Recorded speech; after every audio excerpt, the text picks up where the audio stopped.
सभी को good morning. M के विजन क्लासेज में आप सभी का स्वागत। आज क्लास 9th का पार्ट 2 होने वाला है। किसका? मोशन यानी गति का। किसका भाई? मोशन यानी गति का। आज लगभग हम इस चैप्टर को क्या करते हैं, कंप्लीट करते हैं। देखो थोड़ा फास्ट चलेंगे, ध्यान देंगे सभी बच्चे। क्लास बहुत अच्छी होने वाली है। देखो हमने सदिश और अदिश के बारे में पढ़ा है, गति के प्रकार पढ़े हैं, सरल रेखीय गति, दोलनीय गति और कौन सी गति थी, वर्तीय गति। इनके उदाहरण देखे, क्वेश्चन उदाहरणों से आते हैं, ध्यान रखेंगे। आज जो देखने वाले हैं वो दूरी और विस्थापन के बारे में हम क्या करते हैं भाई, अंतर करते हैं। देखो क्या है, पार्ट 2।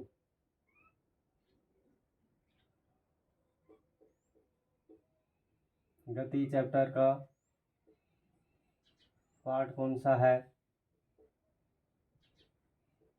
2। कौन सा पार्ट है भाई? 2। तो देखो इसमें क्या होगा, एक तो क्या होती है दूरी, क्या होती है, एक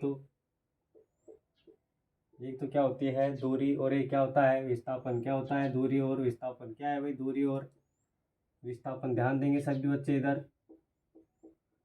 दूरी और विस्थापन, दूरी और विस्थापन। उससे पहले एक क्वेश्चन देखेंगे सभी। जैसे कोई व्यक्ति यहाँ खड़ा है, देखो भाई इधर कोई पर्सन यहाँ खड़ा है, और इस पर्सन के जैसे ये व्यक्ति ऐसे खड़ा है, तो इसका ये तो कौन सा होगा, बायां भाग। ये कौन सा होगा, दायां भाग। इस कारण से इधर की साइड जो भी दूरियां होंगी वो किस में होती हैं, प्लस में। किस में होते हैं? प्लस में। और इधर की सारी दूरियां क्या होती हैं, माइनस में। क्या होती हैं? माइनस में। ये आपको ध्यान रखना है भाई। जैसे ये व्यक्ति इधर जाता है तो ये दूरी सारी प्लस में होती हैं, जबकि इधर जाता है तो क्या हो जाती हैं, माइनस। क्या हो जाती हैं? माइनस। ये जो केस होता है वो क्या लगता है हमारा, विस्थापन में। कहाँ लगता है? विस्थापन में। अभी जस्ट क्वेश्चन करेंगे तो पता लगे जाएगा। तो ये ध्यान होना चाहिए आपको कि सभी दूरियां किस तरफ, सभी दूरियां। अब देखो गति का पार्ट 2 है दूरी। अब दूरी किसे कहेंगे भाई? सबसे पहले दूरी की क्या होती है, परिभाषा। क्या होती है? परिभाषा। तो देखो दूरी किसे कह सकते हैं, एक होती है दूरी, एक होती है विस्थापन। क्या है? विस्थापन। अब देखो दूरी क्या हो सकती है कि किसी गतिमान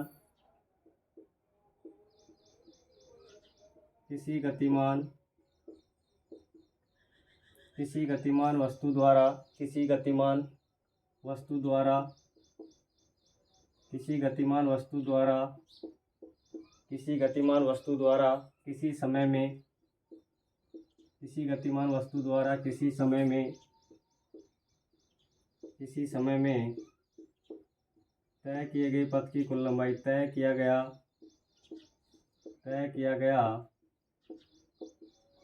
पथ की कुल लंबाई, पथ की कुल लंबाई। इसमें मेन चीज़ क्या है? कुल लंबाई। कुल लंबाई क्या कहलाती है? कुल लंबाई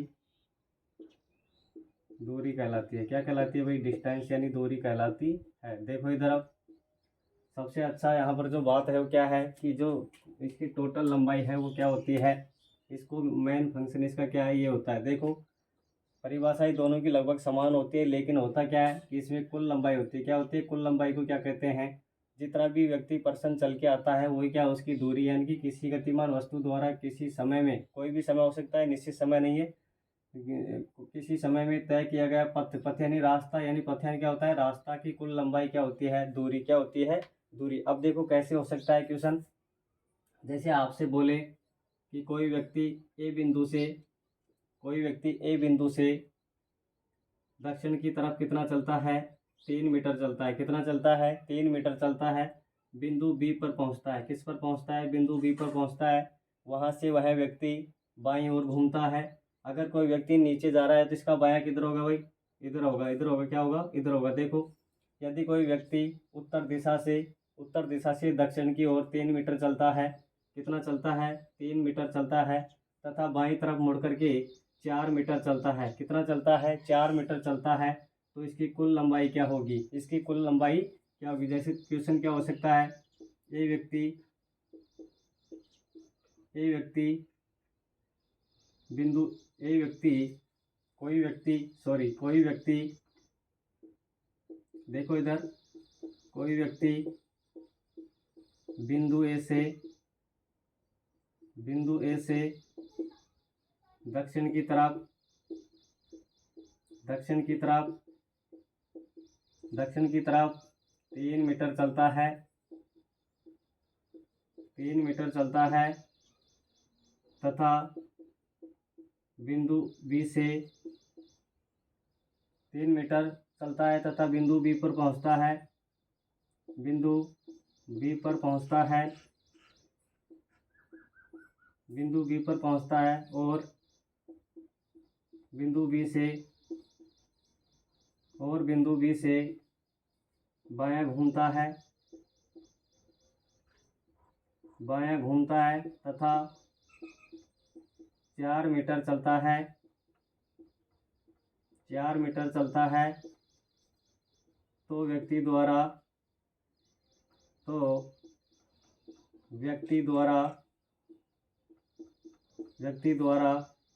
कितनी दूरी तय की गई, व्यक्ति द्वारा कितनी दूरी तय की गई। देखो भाई क्वेश्चन बहुत अच्छा है, ध्यान देंगे सभी बच्चे। देखो क्वेश्चन क्या है, कोई व्यक्ति बिंदु ए से, बिंदु ये ए है, बिंदु ए से दक्षिण की तरफ 3 मीटर जाता है, मैंने 3 मीटर इसको दक्षिण तरफ चला दिया, तथा बिंदु बी से बिंदु बी पर पहुंचता है, बिंदु बी पर ही पहुंच जाता है और बिंदु बी से बायां घूमता है। बायां किधर होगा इसका, इस साइड में, दायां इधर होता, यानी कि जब नीचे जाएगा तो इसका बायां किधर होगा, इधर। तो बायां 4 मीटर चलता है और बिंदु सी पर पहुंचता है। क्या है, 4 मीटर चलता है तो व्यक्ति 4 मीटर चलता है और बिंदु सी पर पहुंचता है, या फिर जैसे 4 मीटर चल के रुक जाता है, मानते हैं हम कि 4 मीटर चल के वो रुका होगा या कोई बिंदु पे पहुंच गया होगा, तो व्यक्ति के द्वारा कुल दूरी क्या तय की गई। या फिर ऐसे हो सकता है 4 मीटर चलता है और बिंदु सी पर पहुंचता है। देखो इसमें ऐड कर लेना, बिंदु सी पर पहुंचता है तो व्यक्ति के द्वारा कुल पथ की लंबाई क्या होगी, तो ए प्लस बी। देखो क्या हो गया, ए और बी की दूरी कितनी है, 3, और बी और सी की दूरी कितनी है, 4। कितनी है, 4। टोटल दूरी कितनी आ गई भाई, 7। क्या आ गई, 7। ऐसे ही देखो विस्थापन में क्या हो जाएगा, ध्यान देने लायक बात क्या है इसमें, विस्थापन में और इसमें क्या है, देखो किसी गतिमान, इसकी परिभाषा क्या हो जाएगी,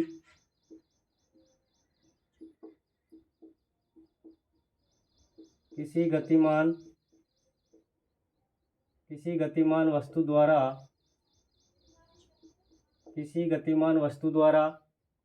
प्रारंभिक बिंदु से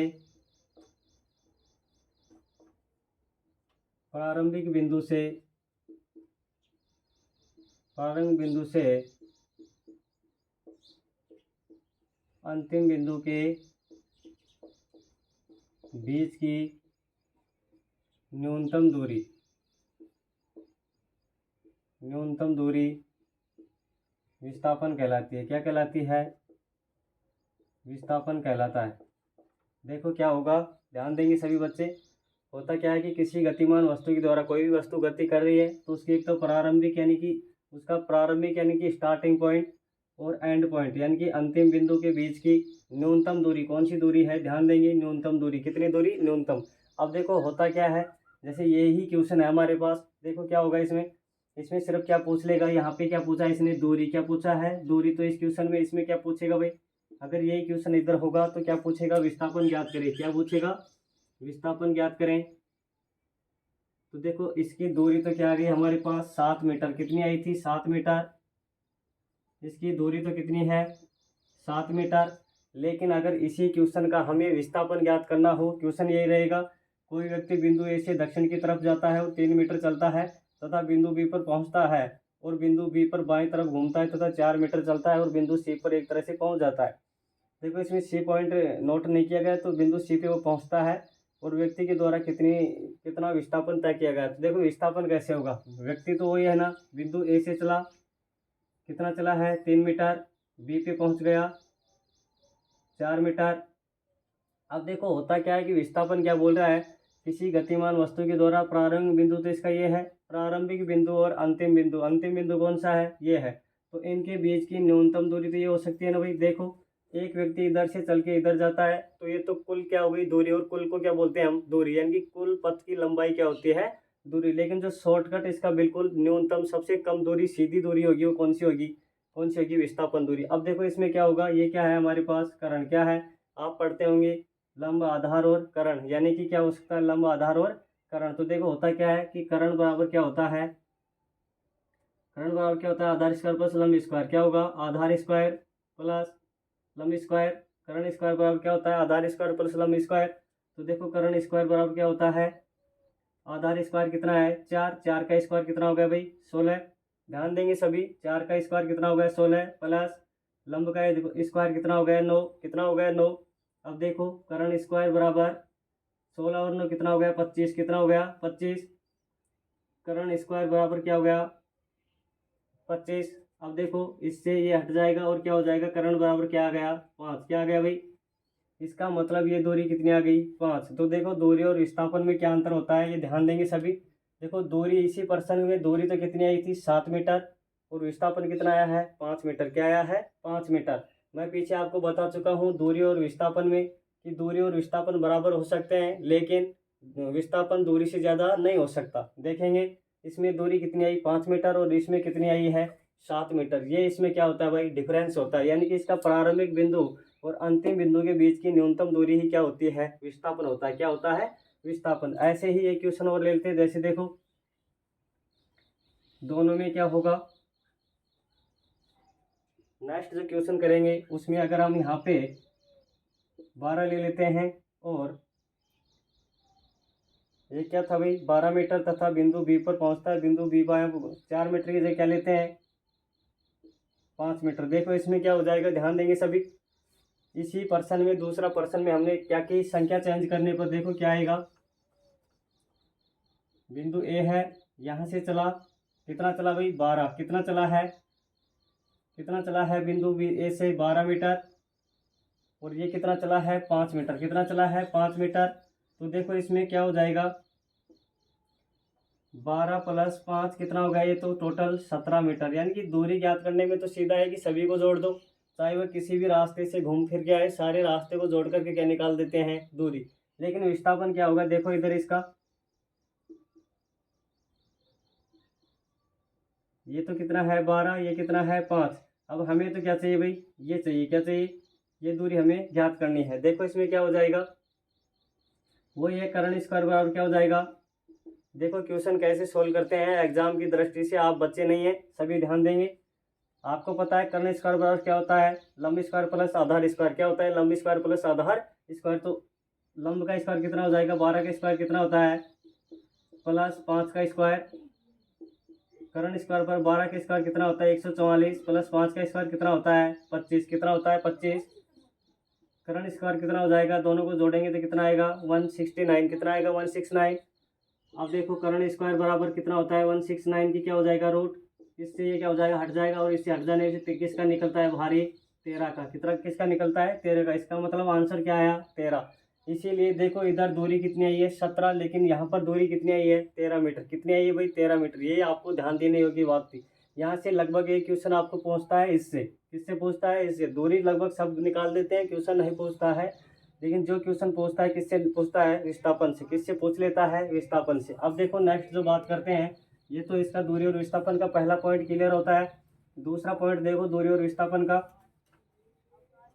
पहला पॉइंट आपका क्लियर हुआ ना, परिभाषा के तौर पर मैंने अब आपको अच्छे से समझाया। फिर दूसरा पॉइंट देखो इसका, दूसरा पॉइंट क्या है,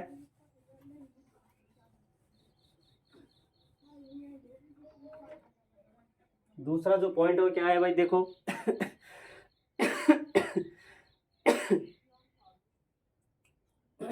दूरी क्या है, ध्यान देंगे दूसरा पॉइंट क्या है इसका। दूरी एक क्या है भाई, दूरी एक अदिश राशि है, दूरी एक अदिश राशि है जिसमें केवल क्या होता है परिमाण होता है, जिसमें केवल क्या होता है परिमाण होता है, परिमाण होता है, दिशा नहीं होती, दिशा नहीं होती। तो देखो क्या हो गया, दूरी एक अदिश राशि है। मेन फंक्शन क्या है इसका, अदिश को याद रखना है सभी को कि दूरी एक अदिश राशि है। अरे भाई दूरी को हम ऐसे बोल सकते हैं क्या कि ये इस साइड में है, पूर्व में है, पश्चिम में, हमें थोड़ी पता है किस साइड में। अगर हम किसी व्यक्ति को मोबाइल फ़ोन से बोलें कि आपको 5 मीटर उत्तर में चलना है, हमें क्या मालूम कि उसका जो चेहरा है वो किस दिशा में, वो अपने चेहरे के हिसाब से चलेगा। तो हम नहीं बता सकते कि वो फिक्स दूरी तय कर सकता है उत्तर में दक्षिण में ऐसे। तो इसका मतलब इसमें दिशा का मालूम नहीं चलता है, लेकिन परिणाम का पता चलता है। यानी कि हमने उसको क्या बोला 5 मीटर चलना है, लेकिन दिशा का मालूम नहीं चलता है। विस्थापन में क्या होता है, इसमें दोनों होती है, तो ये क्या होती है, यह सदिश राशि है, यह है सदिश राशि होती है, सदिश राशि है जिसमें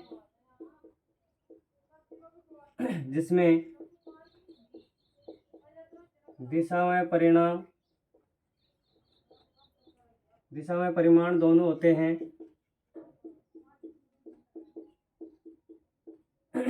देखो दूसरा पॉइंट क्या क्या हुआ कि ये अदिश राशि है, इसमें केवल परिमाण होता है, उसमें दिशा और क्या परिमाण दोनों होते हैं, फिर देखो दूरी हमेशा धनात्मक होती है। तीसरा पॉइंट क्या होगा, दूरी क्या होती है, दूरी हमेशा धनात्मक होती है, दूरी हमेशा धनात्मक होती है, दूरी हमेशा धनात्मक होती है तथा शून्य नहीं हो सकती, शून्य नहीं हो सकती, शून्य नहीं हो सकती। इसका दूसरा पॉइंट क्या हो जाएगा, तीसरा, सॉरी कौन सा पॉइंट है, तीसरा। देखो विस्थापन धनात्मक, विस्थापन धनात्मक, विस्थापन क्या होता है, धनात्मक, ऋणात्मक व शून्य भी हो सकता है, शून्य भी हो सकता है। ध्यान देंगे सभी बच्चे, बहुत अच्छा पॉइंट है भाई, यहाँ से क्लियर कर लेना पॉइंट को। देखो दूरी हमेशा धनात्मक होती है, मैंने क्या बोला है, दूरी हमेशा क्या होती है, धनात्मक। कैसी होती है, धनात्मक। लेकिन जो विस्थापन होता है वो क्या नहीं होता है, ये तीनों हो सकता है। क्या हो सकता है, ये तीनों हो सकता है। कौन कौन से तीनों, कि ये प्लस भी हो सकता है, माइनस भी हो सकता है, और क्या क्या हो सकता है, जीरो भी हो सकता है। क्या हो सकता है, जीरो भी हो सकता है। देखो अब दूरी और विस्थापन में हम क्या कर लेते हैं, यहाँ पे अंतर करते हैं। देखो कैसे जीरो होता है, समझेंगे सभी बच्चे, समझने के लिए है भाई। ये देखो एक तरफ दूरी लिखते हैं, एक तरफ क्या लिखते हैं, विस्थापन।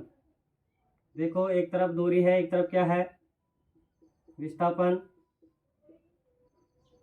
अब यहाँ पे समझना सभी, जैसे मेरे पास यहाँ से इस ए बिंदु से इस बी बिंदु के बीच की जो दूरी है वो टोटल कितनी है, 10 मीटर है। कितनी है भाई, 10 मीटर दूरी है।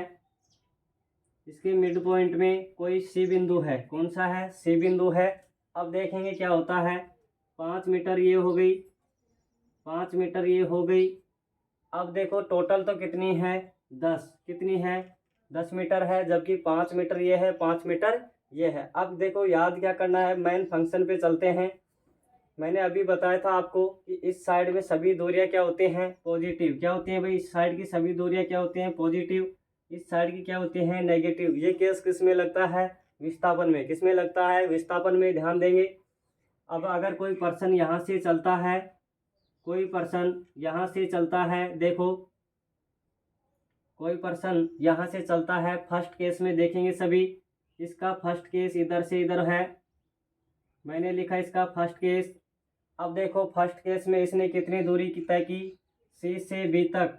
तो देखो फर्स्ट केस में क्या हुआ भाई, फर्स्ट केस के अंदर दूरी भी 5 है और विस्थापन भी क्या है, 5। देखो यहाँ से यहाँ तक का विस्थापन भी क्या होगा, सीधी रेखा है ना, इससे न्यूनतम तो दूरी नहीं हो सकती। तो दूरी भी, कुल दूरी कितनी हो गई, 5 मीटर। और यहाँ से यहाँ गया बंदा, तो विस्थापन भी क्या हो गया, 5 मीटर। सेकंड केस देखेंगे, बंदा क्या करता है, घूम के वापसी आता है। यहाँ से बंदा घूम के क्या करता है, सेकंड केस में वापसी आ जाता है। सेकंड केस ध्यान देंगे सभी। सेकंड केस, दूरियां सभी क्या होती हैं, जुड़ती हैं। मैंने पहले बोला था कि इसमें कोई भी दिशा समान, यानी कि कोई भी समय और दिशा इसमें निश्चित नहीं होती है। तो देखो इसमें 5 गया, 5 वापसी आ गया, दूरी टोटल कितनी हो गई, 10। ध्यान देंगे सभी, दूरी कितनी हो गई टोटल, 10। कितनी हो गई, 10 मीटर। कितनी हो गई, 10 मीटर। फिर से बोल रहा हूँ, सी से बी पे जाने पे 5 मीटर, बी से वापसी सी पे आने पे 5 मीटर, टोटल दूरी कितनी हो गई, 10 मीटर। कितनी हो गई, 10 मीटर। लेकिन हमारी विस्थापन की परिभाषा क्या थी, कि प्रारंभिक बिंदु और अंतिम बिंदु के बीच की दूरी क्या होती है, विस्थापन। क्या होती है, विस्थापन। इसका प्रारंभिक बिंदु ये है, अंतिम बिंदु ये है, लेकिन फिर से प्रारंभिक बिंदु पे आ जाएगा तो क्या हो जाएगी उसकी दूरी 0। इसका मतलब विस्थापन क्या हो गया प्यारे स्टूडेंट, यहाँ ध्यान देंगे।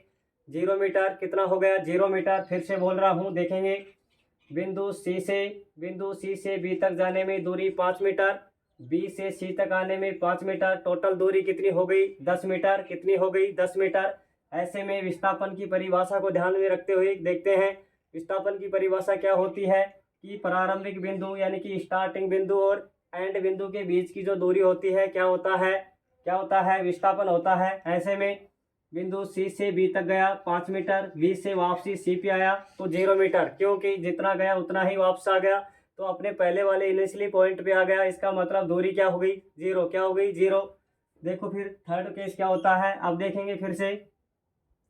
फिर बंदा यहाँ से चलता है, किधर आया, थर्ड केस में बंदा फिर से कहाँ जा रहा है, इस पे।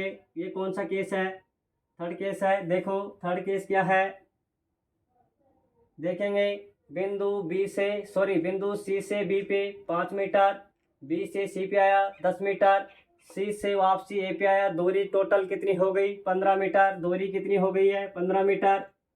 दूरी कितनी हो गई, 15 मीटर। फिर से बोल रहा हूँ, यहाँ से यहाँ तक पहले स्टार्टिंग पॉइंट कौन सा है इसका, यहाँ ध्यान रखेंगे। ये कौन सा पॉइंट है, स्टार्टिंग पॉइंट।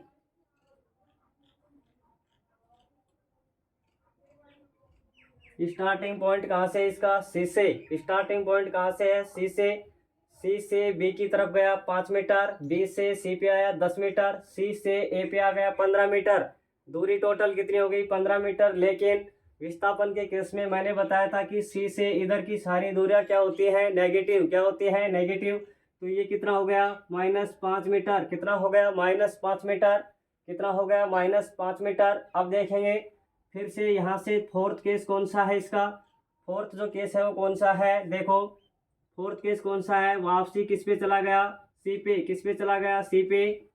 देखो फर्स्ट केस सी से बी पे, सेकंड केस बी से सी पे, थर्ड केस सी से ए पे, और लास्ट केस ए से सी पे। इसका मतलब दूरी तो टोटल कितनी हो गई, 5, 10, 15, 20। तो दूरी कितनी होगी फोर्थ केस, इसमें क्या हो गया, दूरी कितनी हो गई, 20 मीटर। दूरी कितनी हो गई, 20 मीटर। लेकिन फिर से ध्यान देंगे, ये कितनी दूरी थी, विस्थापन कितना था, 5 मीटर। लेकिन वापसी उसी स्थान पे पहुंच गया, फिर से क्या हो गया, 0 मीटर। क्या हो गया, 0 मीटर। ये आपको याद करना है। ये है भाई इसका मैन जो है वो इसका ये निकल के आता है। इसमें होता क्या है, देखो मैंने अभी आपको बताया, दूरी हमेशा धनात्मक होती है। जो दूरी हमेशा क्या, देखो जुड़ती हुई बढ़ती हुई जा रही है, धनात्मक होती है।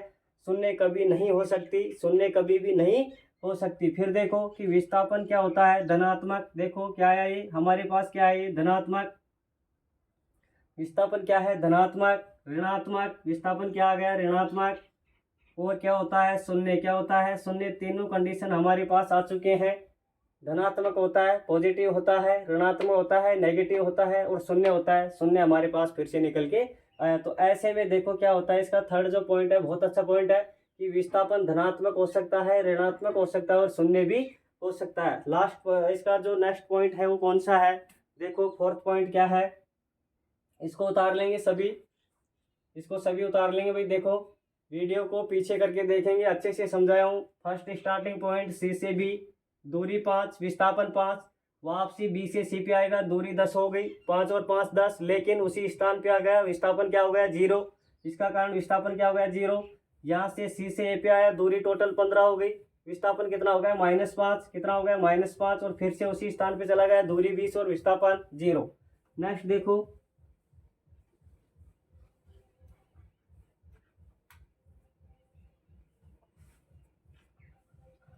नेक्स्ट क्या है, नेक्स्ट देखते हैं। नेक्स्ट क्या है भाई, देखो नेक्स्ट देखते हैं हम।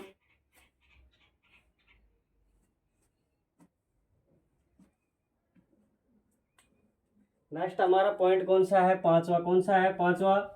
लिखेंगे दूरी का एसआई मात्रक, दूरी का एसआई मात्रक, दूरी का एसआई मात्रक क्या होता है, मीटर। क्या होता है, मीटर। क्या होता है, मीटर। विस्थापन का SI मात्रक क्या होता है? विस्थापन का SI मात्रक, विस्थापन का SI मात्रक, इसका भी SI मात्रक क्या होता है? मीटर। क्या होता है? मीटर। ध्यान देंगे, दूरी का SI मात्रक मीटर होता है, लेकिन अगर बड़ी दूरी ज्ञात करनी हो तो किस में हो जाएगा? किलोमीटर में। क्वेश्चन देगा कि बड़ी दूरियां किस में ज्ञात की जाती हैं? किलोमीटर में। किस में की जाती हैं? किलोमीटर में। तो हम यहाँ लिख सकते हैं नोट डाल के, क्या लिखेंगे? बड़ी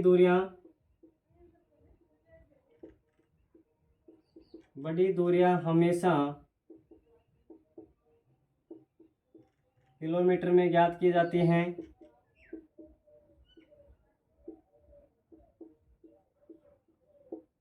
बड़ी दूरियां हमेशा किलोमीटर में ज्ञात की जाती हैं। फिर देखो भाई, इसका जो पॉइंट है वो 6 पॉइंट क्या हो जाएगा? देखो, अब आपको ये पता होना चाहिए कि दूरी का SI मात्रक मीटर क्यों हुआ। देखो कैसे हुआ, यहाँ समझ लेते हैं, इसको समझना। दूरी बराबर क्या होता है? चाल गुणा समय। क्या होता है? चाल गुणा समय। अगर परिभाषा आपको ये याद नहीं होती है तो देखो, परिभाषा इसकी और क्या हो सकती है? दूरी की चाल, यानी कि चाल और समय का गुणनफल क्या कहलाता है? दूरी। क्या कहलाता है? दूरी। फिर से बोल रहा हूँ, डिस्टेंस किसको कहेंगे? स्पीड गुणा टाइम। स्पीड गुणा टाइम क्या होता है? डिस्टेंस। क्या होता है? डिस्टेंस। यानी कि चाल गुणा समय, चाल और समय का गुणनफल, चाल और समय का गुणनफल क्या कहलाता है? दूरी। क्या कहलाता है? दूरी। अब देखो इसका मात्रक कैसे निकलेगा? दूरी बराबर, दूरी तो है ही, चाल का क्या होता है? देखो चाल बराबर क्या होता है? इससे चाल बराबर क्या हो जाएगा? दूरी बटे समय। दूरी बटे समय। और ये क्या है? इस इधर समय। क्या है? इधर समय है पहले से। चाल बराबर क्या होता है? दूरी बटे समय। इधर पहले से समय है, तो क्या हो गया? देखो दूरी बराबर दूरी का मात्रक मीटर, समय का मात्रक सेकंड, गुणा समय का मात्रक क्या है? सेकंड। इस सेकंड से ये सेकंड कट गया, क्या बच गया? मीटर। दूरी का मात्रक क्या बच गया? मीटर। तो कहाँ से निकल के आया दूरी का मात्रक? इस सूत्र से निकल के आता है। तो आपको सिर्फ सीधा ही याद रखना है, दूरी का मात्रक क्या होता है? मीटर। क्या होता है भाई? मीटर। फिर देखो नेक्स्ट क्या है? छठा पॉइंट क्या है? SI मात्रक क्या होता है? मीटर। क्या होता है? मीटर। अब इसको दूरी में विस्थापन आप नोट डाल के लिखेंगे, नोट डाल के लिख लेंगे। देखो, दूरी में विस्थापन, दूरी में विस्थापन, दूरी में विस्थापन, दूरी में विस्थापन बराबर हो सकते हैं, बराबर हो सकते हैं, बराबर हो सकते हैं, लेकिन विस्थापन, दूरी से ज़्यादा, विस्थापन दूरी से ज़्यादा कभी नहीं हो सकता, कभी नहीं हो सकता, कभी नहीं हो सकता। इसका मतलब देखो, अभी निकाले थे, फर्स्ट में 5 मीटर इधर आया था, 5 मीटर ही इधर आया था। तो इसका मतलब दूरी और विस्थापन बराबर तो होते हैं, लेकिन दूरी क्या होती है? विस्थापन से ज़्यादा होती है। दूरी विस्थापन से क्या होती है? हमेशा ज़्यादा होती है। इसको कैसे लिख सकते हैं हम? दूरी इक्वल टू विस्थापन। देखो, इसका मतलब क्या हो गया कि दूरी और विस्थापन बराबर हो सकते हैं, लेकिन विस्थापन हमेशा दूरी से क्या होता है? कम होता है। क्या होता है भाई? दूरी से हमेशा क्या होता है? कम होता है। दूरी से हमेशा क्या होता है? कम होता है। अब देखो नेक्स्ट जो है उसके बारे में देखते हैं। ये तो आपका दूरी और विस्थापन का क्या होता है? कॉन्सेप्ट क्लियर होता है। ऐसे में देखो नेक्स्ट जो है,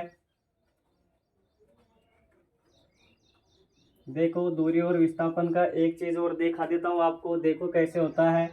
जैसे कोई ये है वर्ताकार गोला है, देखेंगे सभी।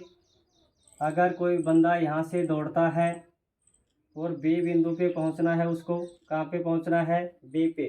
तो देखो इसमें होता क्या है, मान लेते हैं कि इसकी परिधि है जो पहले से हमें दी हुई है 44 मीटर है। कितनी है?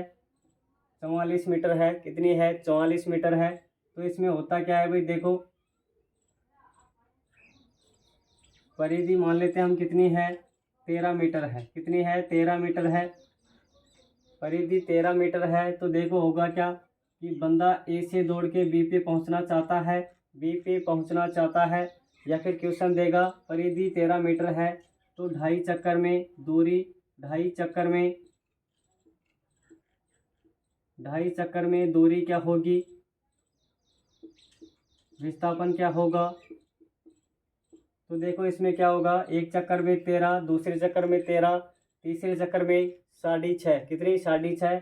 तो दूरी तो क्या हो जाएगी, 13 प्लस 13 प्लस क्या हो गया, 6.5। कितना हो गया? 6.5। कितनी हो गई ये? 26। 26 और 6 32। 32 पॉइंट क्या हो गई, 5। क्या हो गई? 32.5। लेकिन विस्थापन ढाई चक्कर में क्या हो जाएगा, इसकी सीधी दूरी हो जाएगी। क्या हो जाएगी? इसकी सीधी दूरी क्या हो जाएगी, विस्थापन। क्या हो जाएगी भाई? विस्थापन। इसकी सीधी दूरी क्या हो जाएगी, विस्थापन। क्या हो जाएगी? विस्थापन। तो ये तो कितना है, इधर का कितना है, टोटल 13 है। 13 में से ये कितना निकल जाएगा, ये कितना आ जाएगा भाई, 6.5। ये क्या हो जाएगा, इसका विस्थापन। क्या हो जाएगा? विस्थापन। यानी यहाँ से यहाँ तक कितना आ गया इसका विस्थापन। यहाँ से यहाँ तक का जब निकालेंगे तो ये इसका क्या आ जाएगा, विस्थापन। क्या आ जाएगा? विस्थापन। अब देखो नेक्स्ट जो है वो क्या है, चाल और वेग। क्या है? चाल और वेग। एक तो होती है चाल, एक क्या होता है, वेग। क्या होता है भाई, वेग। दोनों में क्या करते हैं हम, अंतर देखते हैं। देखो चाल किसे कहेंगे, परिभाषा के तौर पे देखें तो क्या हो सकता है, चाल बराबर क्या होता है, दूरी बटा समय। क्या होता है? चाल बराबर दूरी बटा समय। तो इसमें होगा क्या, देखेंगे सभी। चाल का पहले लिखना है, चाल का एसआई मात्रक, चाल का मात्रक, या फिर चाल बराबर क्या होता है, पहले ये देखो चाल बराबर क्या होता है, दूरी बटे समय, दूरी बटे समय। इसकी परिभाषा इसी से निकालो। देखो कैसे क्या होगा, परिभाषा क्या हो जाएगी भाई, एकांक समय में, एकांक समय में, एकांक समय में तय किया गया, एकांक समय में तय किया गया, तय की गई दूरी। क्या? एकांक समय में तय की गई दूरी, एकांक समय में तय की गई दूरी क्या कहलाती है, चाल कहलाती है। क्या कहलाती है? चाल कहलाती है। एकांक समय में तय की गई दूरी क्या कहलाती है, चाल कहलाती है। एकांक समय में तय की गई दूरी क्या होती है, एकांक समय में तय की गई दूरी क्या होती है, चाल होती है। क्या होती है? चाल होती है। इसी से हमारा देखो परिभाषा कहाँ से आई, एकांक समय में तय की गई दूरी क्या होती है, चाल होती है। ऐसे में वेग की परिभाषा क्या हो जाएगी, वेग बराबर क्या होता है, देखेंगे सभी, विस्थापन बटे क्या होता है, समय। विस्थापन अपॉन क्या होता है, समय। तो इसकी परिभाषा लिखेंगे तो क्या हो जाएगी भाई, इसकी परिभाषा जब लिखेंगे तो क्या हो जाएगी, विस्थापन की परिभाषा, एकांक समय में तय किया गया, एकांक समय में, एकांक समय में, एकांक समय में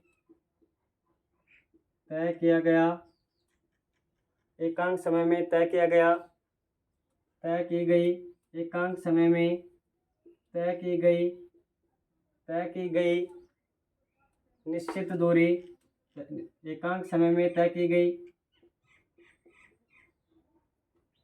निश्चित दिशा की दूरी, निश्चित दिशा की दूरी। देखो इसमें क्या जुड़ा है, निश्चित दिशा। इसमें निश्चित दिशा नहीं होती है, ध्यान देंगे। एकांक समय में तय की गई निश्चित दिशा की दूरी क्या कहलाता है, वेग। दूरी को क्या कहते हैं, दूरी को क्या कहते हैं, वेग कहते हैं। क्या कहते हैं भाई, वेग कहते हैं। दूसरी परिभाषा लिखे तो विस्थापन में परिवर्तन की दर होती है, अथवा एक परिभाषा क्या होती है विस्थापन में परिवर्तन की दर। विस्थापन में परिवर्तन की दर क्या कहलाता है? दर को वेग कहते हैं। क्या कहते हैं भाई? विस्थापन में परिवर्तन की दर को। इस विस्थापन में कोई परिवर्तन आएगा तो उसको क्या कहते हैं? वेग कहते हैं। क्या कहते हैं? वेग कहते हैं। जैसे देखो इधर, अगर यहाँ से स्टार्टिंग पॉइंट है तो जैसे जैसे यहाँ से कोई कण या फिर कोई भी व्यक्ति ऊपर जब इसकी ऊंचाई पे जाएगा तो इसका वेग में क्या आएगी? कमी आएगी। क्या आएगी? कमी आएगी। और जैसे इस ढलान में आएगा इसका वेग क्या हो जाएगा? बढ़ जाएगा। क्या हो जाएगा? बढ़ जाएगा। तो इसके वेग में कम गति होने से, ध्यान देंगे, वेग में उतार चढ़ाव होने से विस्थापन में भी क्या होगा? उतार चढ़ाव होगा, क्योंकि वेग और विस्थापन के क्या है? आपस में समानुपाती हैं। ये क्या है? आपस में समानुपाती हैं, यानी कि वेग बढ़ेगा विस्थापन बढ़ेगा, विस्थापन बढ़ेगा तो वेग भी बढ़ेगा। तो क्या होगा कि विस्थापन में अगर परिवर्तन होता है तो उसको क्या कहते हैं? वेग कहते हैं। क्या कहते हैं? वेग कहते हैं। ऐसे में देखो, ये तो इनकी क्या होती है? परिभाषाएं। क्या होती हैं? परिभाषाएं। इसको अगर और लिखे तो इसको क्या लिख सकते हैं? चाल को स्पीड, दूरी को डिस्टेंस, और समय को क्या लिखते हैं? टाइम। क्या लिखते हैं? टाइम। ऐसे में वेग को क्या लिखते हैं? वी। विस्थापन को किससे लिखते हैं? एस से। और समय को किससे लिखते हैं? टी से। किससे लिखते हैं? टी से। देखो क्या हो जाएगा। अब जो दूसरा पॉइंट है इसका वो क्या होगा भाई? देखो कि चाल एक क्या है? अदिश राशि है। दूसरा पॉइंट क्या होगा? तीसरा पॉइंट क्या है? चाल एक अदिश राशि है। चाल एक अदिश राशि है। कैसी राशि है? अदिश राशि है। चाल एक अदिश राशि है जिसमें केवल क्या होता है? परिमाण होता है। जिसमें केवल क्या होता है? परिमाण होता है। दिशा नहीं होती। दिशा नहीं होती। दिशा नहीं होती। ऐसे में जो वेग है ये क्या होता है? इसका जो 3 पॉइंट है, वेग क्या है? वेग एक सदिश राशि है। वेग एक सदिश राशि है जिसमें दिशा व परिमाण दोनों होते हैं। दिशा में परिमाण दोनों होते हैं। फिर से देखो, तीसरा पॉइंट क्या है? चाल एक अदिश राशि है जिसमें केवल परिमाण होता है, दिशा नहीं होती। वेग एक सदिश राशि है जिसमें दिशा में परिमाण दोनों होते हैं। फोर्थ पॉइंट क्या हो जाएगा? देखो फोर्थ पॉइंट क्या होता है? यह धनात्मक व शून्य हो सकता है। कौन? चाल। चाल धनात्मक हो सकती है। चाल धनात्मक हो सकती है। चाल धनात्मक व शून्य हो सकती है। चाल धनात्मक व शून्य हो सकती है। शून्य हो सकती है। धनात्मक व शून्य हो सकती है, लेकिन क्या नहीं हो सकती? ऋणात्मक नहीं हो सकती। क्या नहीं हो सकती भाई? लेकिन ऋणात्मक नहीं हो सकती। ऋणात्मक नहीं हो सकती। देखेंगे, चाल धनात्मक हो सकती है, शून्य हो सकती है, लेकिन क्या नहीं हो सकती? ऋणात्मक नहीं हो सकती। क्या नहीं हो सकती भाई? ऋणात्मक नहीं हो सकती। ऐसे में जो वेग होता है ये क्या होता है? वेग क्या हो सकता है? धनात्मक, ऋणात्मक व शून्य भी हो सकता है। इसमें लिखेंगे फोर्थ पॉइंट, वेग धनात्मक, ऋणात्मक व शून्य भी हो सकता है। शून्य भी हो सकता है। देखो कैसे भाई, इसको ध्यान से देखना। जैसे ये गोला है, यहाँ से ये देखो ए पॉइंट है इसका। पहली कंडीशन में गोला इधर आता है तो गोले की क्या होगी? स्पीड बढ़ेगी। क्या होगी भाई, स्पीड बढ़ेगी।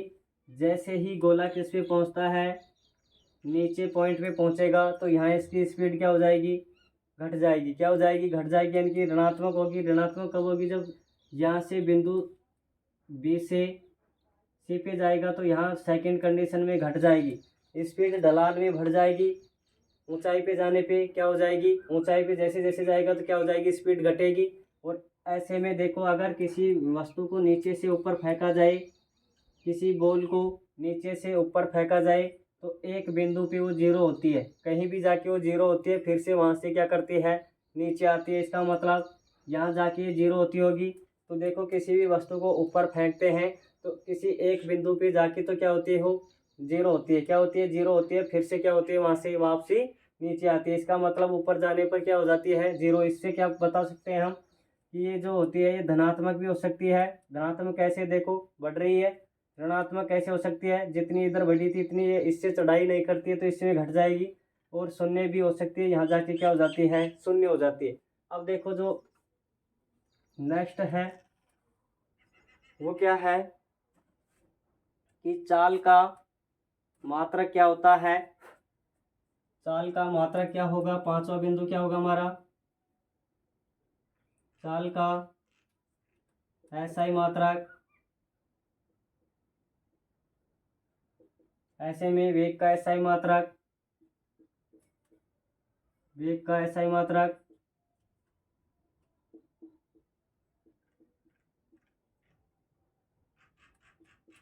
देखो भाई क्या होगा, दूरी का मात्रक क्या होता है, इधर से देखो चाल का निकलेगा, अब दूरी का क्या होता है, मीटर। नीचे क्या हो जाएगा, सेकेंड। मीटर पर सेकेंड किसका मात्रक हो गया, मीटर पर सेकेंड किसका मात्रक हो गया। या कैसे मिलेगा, मीटर पर सेकेंड माइनस ऐसे मिलेगा आपको, या तो ऐसे मिलेगा, या फिर क्या मिलता है, मीटर पर सेकेंड ये मिलता है। ऐसे में विस्थापन का क्या होता है, मीटर। पीछे जस्ट देखे है ना, क्या होता है, मीटर। समय का क्या हो गया, सेकेंड। या इसको भी क्या लिख सकते हैं, मीटर पर सेकेंड माइनस, समझ गए ना, सेकेंड ऊपर आने पे किसका हो जाता है, माइनस का।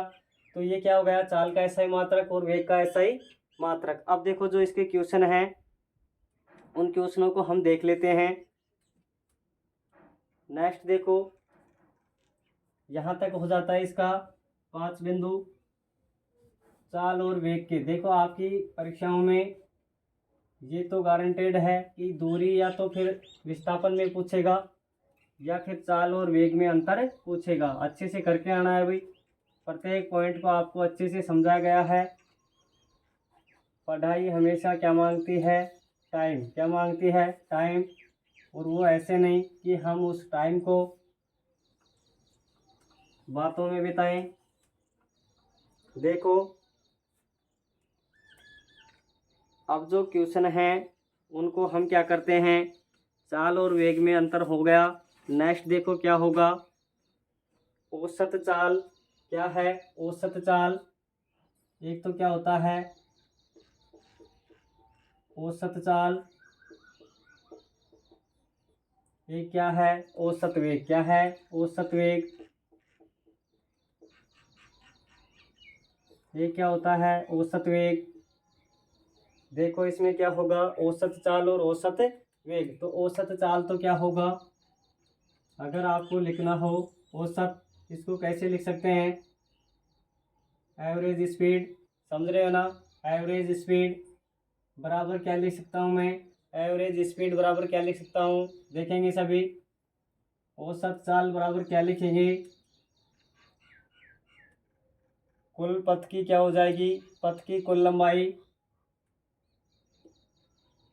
पथ की कुल लंबाई, पथ की कुल लंबाई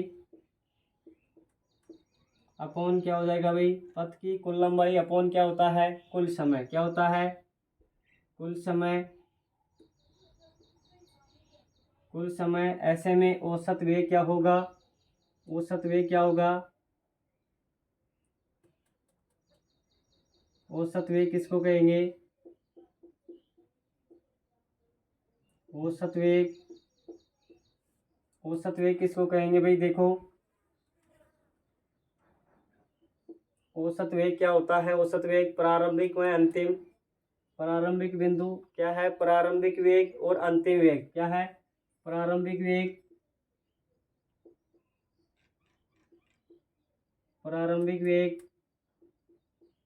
प्लस अंतिम वेग अपॉन क्या होता है? 2। क्या होता है? 2। ये आपको विशेष ध्यान रखना है। देखो प्रारंभिक वेग को किससे लिखते हैं? यू से। किससे लिखते हैं? यू से। अंतिम वेग को किससे लिखते हैं? वी से। अपॉन क्या लिख देंगे? 2। क्या लिख देंगे? 2। तो इसको हम किससे लिख सकते हैं? औसत वेग को किससे लिखते हैं? औसत वेग बराबर क्या हो गया?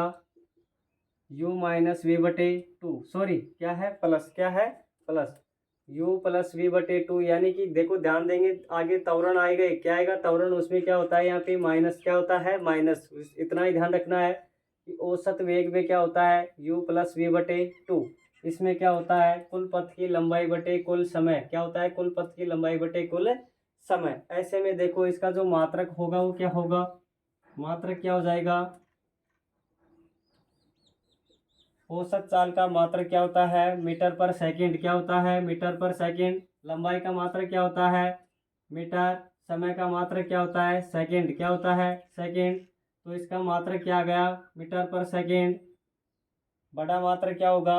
या फिर क्या लिखा मिलेगा? किलोमीटर प्रति घंटा, किलोमीटर प्रति आवर। समझ गए ना? ऐसे में इसका भी मात्रक क्या होता है? इसका भी मात्रक आप बताएंगे इसका मात्रक क्या होता है? क्या औसत वेग का मात्रक होता है क्या? देखो नेक्स्ट बिंदु क्या है? क्वेश्चन करते हैं एक आपसे, कमेंट सेशन में है क्या औसत वेग का मात्रक होता है? कमेंट सेशन में लिख के भेजेंगे। क्वेश्चन देखो क्या है हमारे पास। एक कार द्वारा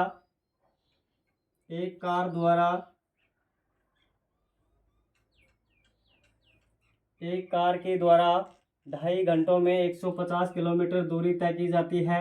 एक कार द्वारा 2.5 घंटों में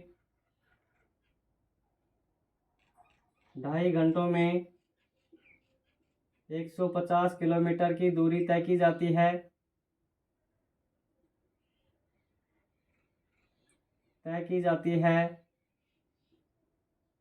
एक कार के द्वारा 2.5 घंटों में 150 किलोमीटर की दूरी तय की जाती है।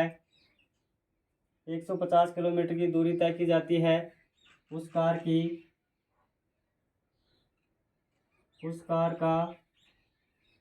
की औसत चाल क्या होगी? उस कार की औसत चाल क्या होगी?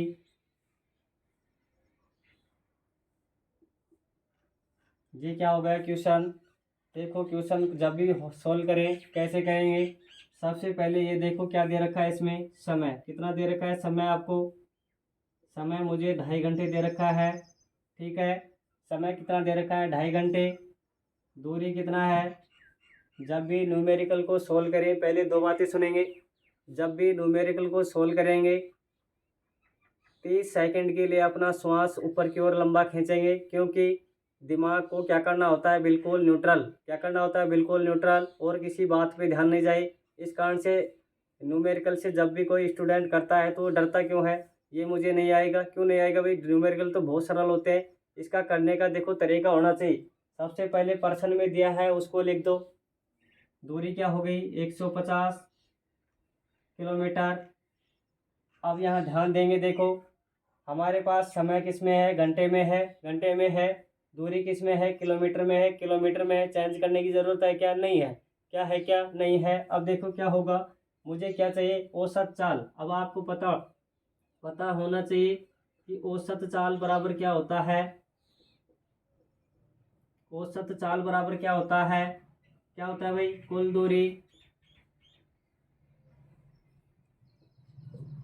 दूरी बटे क्या होता है? कुल समय।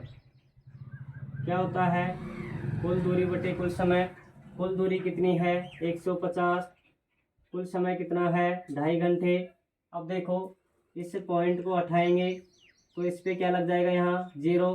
और अब इसको काटेंगे तो किससे कटेगा? देखो 5 से काटते हैं 5 से काटेंगे तो ये कितना बार कटेगा, 5 बार। कितनी बार कट गया, 5 बार। ऐसे में ये कितनी बार कटा, 3 बार, 300 हो गया। फिर 5 से काटेंगे, ये कितना आ गया, 60। इसका मतलब आंसर क्या आ गया, 60 किलोमीटर प्रति घंटा। देखो एक कार के द्वारा 2.5 घंटों में 150 किलोमीटर की दूरी तय की जाती है, तो इसके द्वारा औसत चाल क्या होगी, कितनी होगी, 60 किलोमीटर प्रति घंटा। क्या होगी, 60 किलोमीटर प्रति घंटा। तो ऐसे क्या होते हैं, आपके न्यूमेरिकल पूछे जाते हैं। फिर देखो जो नेक्स्ट देखते हैं, उतार लेंगे सभी। आपको सिर्फ क्या करना होता है भाई, सिर्फ क्या करना होता है, क्वेश्चन के अंदर जो दिया हुआ है उसको क्या करना होता है, चेंज करना होता है। अब देखो आपको जो मेन फंक्शन है इस पर ध्यान रखना होता है, वो क्या है कि या तो दोनों चीज़ें इसमें मिलेंगी या फिर इसमें होनी चाहिए, मीटर में और सेकंड में। ध्यान देंगे, अगर दूरी किलोमीटर में है और समय आपके पास सेकंड में है तो इसको किस में चेंज करेंगे, मीटर में। दूरी को किस में चेंज कर लेंगे, मीटर में। ये आपको ध्यान होना चाहिए। देखो अब दूरी को मीटर में कैसे चेंज करते हैं देखेंगे सभी। जैसे आपको दिया रखा है 72 किलोमीटर है और 10 मिनट दे रखी है, 10 मिनट। जैसे आपसे क्वेश्चन में दिया किसी गाड़ी के द्वारा 10 मिनट में 72 किलोमीटर की दूरी तय की जाती है। ध्यान देंगे सभी, किसी कार के द्वारा 10 मिनट में 72 किलोमीटर की दूरी तय की जाती है, तो उसके द्वारा औसत चाल क्या होगी। अब इसका मतलब देखो, ये तो किस में है मेरे पास, किलोमीटर में, और ये किस में है, मिनट में। या तो मैं इसको घंटे में बदलूं या फिर इसको क्या करूं, मीटर में बदलूं, क्योंकि इसमें क्या है, मीटर पर सेकंड। तो देखो इसको किस में बदल लेता हूं, मीटर में। किस में बदल लेता हूं, मीटर में। अब यहाँ ध्यान देना है कि किलोमीटर को, किसको, किलोमीटर को मीटर में बदलने के लिए, क्या करते हैं, किलोमीटर को मीटर में बदलने के लिए किससे गुणा करते हैं, 18/5 से। किससे करते हैं, 18/5 से। सही है क्या, गलत है, क्यों गलत है, यही तो बताने के लिए कर रहा हूँ। एक होता है 5/18 और एक क्या होता है, 18/5। आपको क्या ध्यान देना है, उसी लिए मैं क्या कर रहा हूँ, इसको समझाने की कोशिश कर रहा हूँ। देखो गलती क्या होती है, ये ध्यान रखेंगे, किलोमीटर से मीटर में। दूसरी कंडीशन क्या है, मीटर से किलोमीटर में। दो चीज़ें चेंज करवाता है क्वेश्चन। जैसे हमारे पास है, एक क्वेश्चन है 72 किलोमीटर को मीटर में चेंज करें, देखेंगे सभी। यही क्वेश्चन है 5 मीटर को किलोमीटर में चेंज करें। देखो दोनों क्वेश्चन देखेंगे, ये तो क्या है, 72 किलोमीटर को मीटर में चेंज करें। अब देखो किलोमीटर को मीटर में, यानी बड़े से क्या हो रहा है, छोटा। क्या हो रहा है भाई, छोटा। इसका मतलब हमेशा क्या होगा, 72% में दे रखा है, ठीक है, गुणा। अब देखो छोटा है तो ऊपर छोटा आएगा, 5/18। क्या आएगा, 5/18। ऐसे में ये क्या है, जैसे यहाँ भी जैसे 72 ही ले लेते हैं। 72 मीटर को किलोमीटर में चेंज करेंगे तो क्या होगा, 72 पहले से है, यहाँ पे 72 पहले से है, गुणा क्या हो जाएगा। अब देखो मीटर से किलोमीटर में बड़ा है ना, किलोमीटर में तो बड़ा कौन ऊपर जाएगा, छोटा कौन नीचे आएगा। ये ऐसे चेंज होते हैं, ध्यान देंगे। किलोमीटर से मीटर में चेंज करने के लिए छोटा ऊपर, छोटा मीटर में हो रहा है ना, किलोमीटर से मीटर छोटा इकाई हो रही है तो छोटा ऊपर, इसमें बड़ा हो रहा है तो बड़ा ऊपर। ये आपको ध्यान रखना है।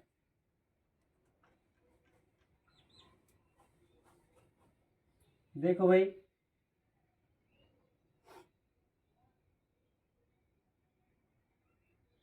और क्या है इसमें, जैसे नोट डाल के लिखेंगे,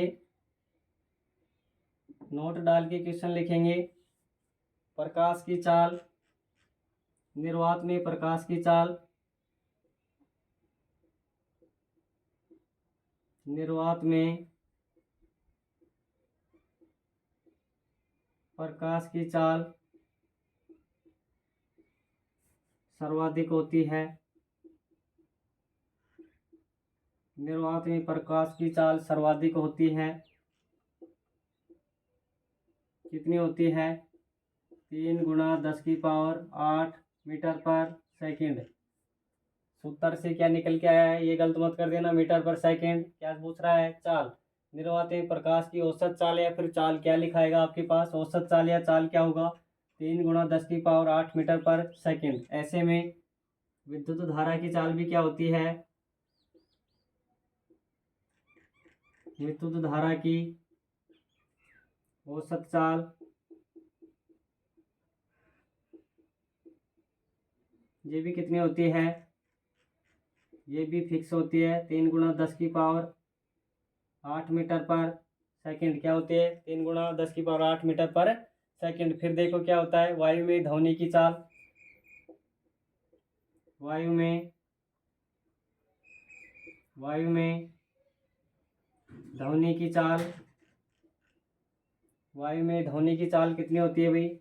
या तो आपको मिलेगा 342 या फिर क्या मिलता है 346। देखो दोनों ऑप्शनों में नहीं मिलेगा, एक मिलेगा, या तो 346 लगभग मिलता है। 346 क्या मिलता है? मीटर पर सेकेंड।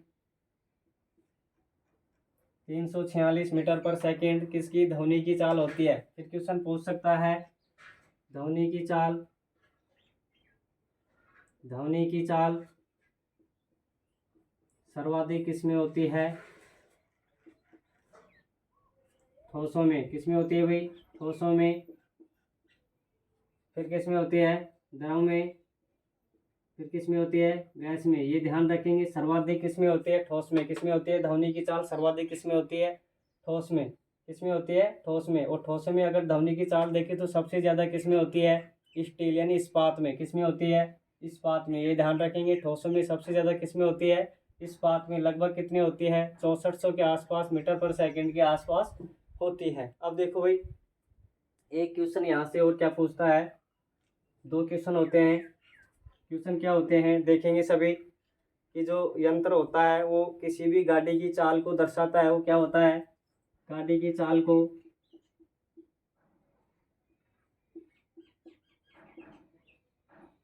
चाल को दर्शाने वाला यंत्र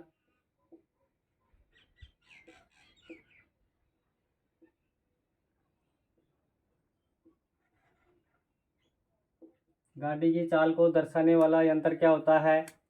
क्या होता है भाई? स्पीडोमीटर। क्या होता है? स्पीडोमीटर। स्पीडोमीटर एक क्या होता है?